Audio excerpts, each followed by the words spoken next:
Hello అందరికీ. పిల్లలకి holidays వచ్చాయి కదా అనేసి గుడికి వెళ్దామని ఫిక్స్ అయ్యాము. సో వాళ్ళకి చూపించినట్టు ఉంటుంది, వాళ్ళని కాస్త అలా బయటికి తీసుకెళ్ళినట్టు ఉంటుంది కదా అనేసి ఇంకా మేము గుడికి వెళ్ళామన్నమాట. ఇది పోచారంలోని శివాలయము. మా ఇంటి దగ్గర నుంచి ఇక్కడికి రావడానికి ఒక 5 కిలోమీటర్స్ అయితే డిస్టెన్స్ ఉంది. సో దగ్గరలోనే ఉందన్నమాట. ఇంకా అందుకే మేము ఆటో బుక్ చేసుకొని వచ్చేసాము.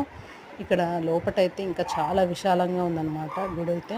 అంత శివుని కళ్యాణం జరిగింది కాబట్టి అన్ని డెకరేషన్తో అయితే చాలా బాగా అనిపించింది ఆలయం మొత్తం కూడా.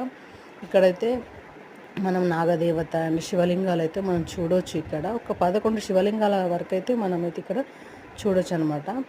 మన తనివి తీరా మన శివుణ్ణి ఎలా అయితే అభిషేకం చేసుకోవచ్చో అలా చేసుకోవచ్చు అనమాట. మనం ఇష్టం ఎవరికి వాళ్ళే అభిషేకం చేసుకుంటూ ఉంటారు ఇక్కడ.